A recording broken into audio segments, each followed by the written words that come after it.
By using turmeric solution and allow the paper to dry, take soap solution and dip the turmeric paper in it, take vinegar and dip the turmeric paper in it. तो यहाँ पे soap solution भी लेके turmeric paper को में dip करना है, फिर विनेगर को भी करना है, वो सब का कलर चेंज कर येलो कर देगा. When turmeric paper is dipped in soap solution, the paper turns red. When turmeric paper is dipped in vinegar, there is no change in color. This shows that turmeric changes to dark red in basic solution. It shows no color change in acidic solution.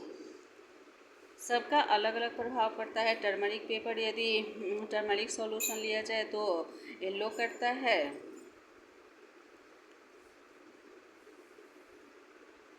उसको paper सूख जाएगा और yellow हो जाएगा. Soap solution लेंगे तो ये सब डालने के बाद देखा जाएगा कि कैसे कलर चेंज हो रहा है. जब हम लोग टर्मरिक पेपर को सोप सॉल्यूशन में डुबाते हैं तो पेपर रेड हो जाता है.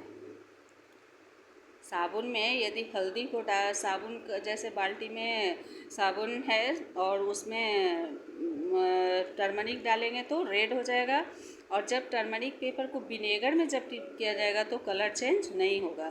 तो इससे हल्दी का रंग गहरा रेड, बेसिक सॉल्यूशन में गहरा रेड दिखेगा. It shows no colour change in acidic solution. और एसिडिक बेसिक सॉल्यूशन में रेड हो जाएगा लेकिन एसिडिक सॉल्यूशन में चेंज नहीं होगा यदि विनेगर को डिप किया जाता है.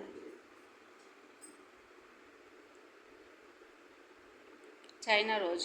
China rose extract can be used as acid base indicator. For making China rose extract, put some petals of China rose in a beaker and pour warm water over it.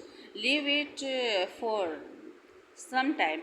This will give you China rose extract of light pink color. China rose को use किया जा सकता है acid base indicator के लिए. China rose बनाने के लिए रोज को एक्सट्रैक्ट निकाला जाता है. Some petals of China rose in a beaker. एक बीकर में या शुद्ध गर्म पानी में इसे चाइना के रोज के कुछ पंखुड़ियों को निकालकर उसमें डाला जाता है. फिर कुछ टाइम के लिए छोड़ दिया जाता है और इस तरह से चाइना रोज का चाइना रोज को निकालने के बाद जब कलर चेंज होता है तो लाइट पिंक कलर हो जाता है.